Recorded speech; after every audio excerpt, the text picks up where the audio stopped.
Thanks for tuning in, everybody. Today we're going to talk about Gypsy Blanchard and why so many people are obsessed with this girl.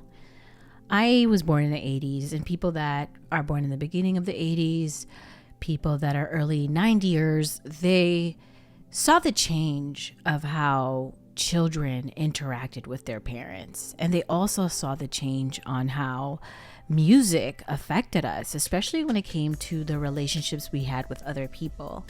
And I don't want to blame rap music. I don't want to blame rock music.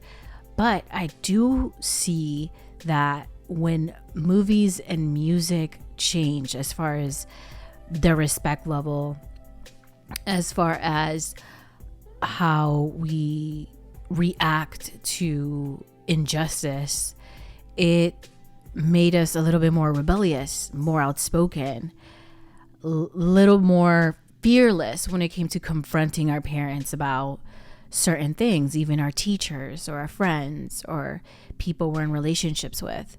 So I do believe that when you come up in the cleaning out my closet era, the Eminem cleaning out my closet era, we saw a big change in how children communicated with their parents. They were way more combative. But I think that we forget that a lot of parents were absolutely horrendous. They were not very understanding. They also had a lot of psychological trauma from their parents who were probably born in the 40s, 50s, and 60s.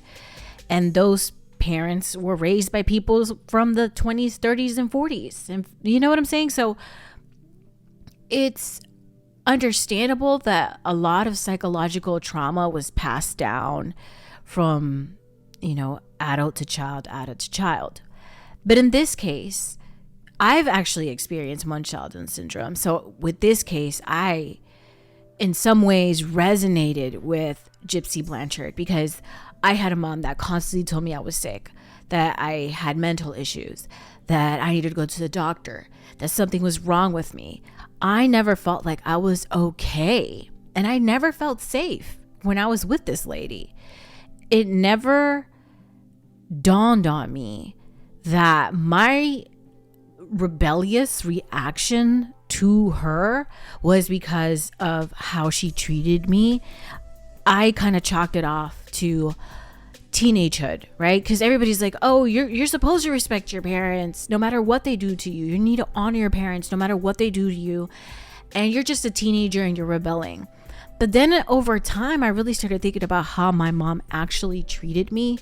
And it was horrendous. It wasn't to the point of Gypsy Rose and her mom, but it was definitely to a point where I knew something was dramatically wrong and completely different than a lot of other kids that I met in my life. So why I think people are so obsessed with Gypsy Blanchard is because they grew up in super toxic households, and she committed this crime and got 7 years for it. And for a lot of people, that's a W because they know had it been them doing this to their parents, they would have had life in prison. Okay. And I think people vicariously live through Gypsy Blanchard and the choice she made to get her mother executed. And I understand that a lot of us came from trauma, and we might have fantasized on hurting our parents, or fantasized on running away or giving them a piece of our mind. But what she did was still wrong. She didn't think to call CPS. She didn't think to simply run away and then tell the police what was happening. She didn't think about all the other options. But then I think about how much this girl was psychologically traumatized and made to believe that she had to rely on her mother for everything. And the little ray of sunlight, which really was darkness, that she had with this boyfriend that she had, he he pretty much went along with whatever she said. And she was full of darkness and sadness. And so was he. And he decided to do what he did because maybe in some way he related to her, but maybe he was just a straight psychopath. And that's what she was dealing with. But she also grew up with a psychopath. So what do you do when you grow up in that type of household? You're not going to always come out wanting to be different than your parents, or without having actual damage, substantial damage to your brain from this horrendous type of upbringing. So I remember when I listened to Cleaning Out My Closet, and as I was playing it, my mom got so angry and she wanted me to shut it off. And I didn't want to because I really felt what he was saying. I felt it. I felt the rage of hating my mom and the way she treated me. But then I stopped listening to that music because I started realizing how much it was affecting me psychologically, and how I wasn't going to get better if I listened to this type of music or watched certain TV shows where kids retaliated, against their parents like this. But kids right now, they're watching and listening and playing video games that do just that. They encourage this violent behavior. Not necessarily, hey, go ahead and do this to your parents, but it's okay to do it online. It's okay to play like it, fantasize about it, but it's not good to do it in real life. But it's hard for the mind to compute that this is fantasy. This is a video game. This is just a song. This is just a movie, and it not be real life. Because in real life, the things that parents are doing to their kids is so painful. There's so much narcissistic abuse, so much borderline personality disorders, people with these disorders raising kids. And what is a child supposed to do when no one thinks that anything is wrong? When people think that your mom is a picture perfect parent, what is a child to do?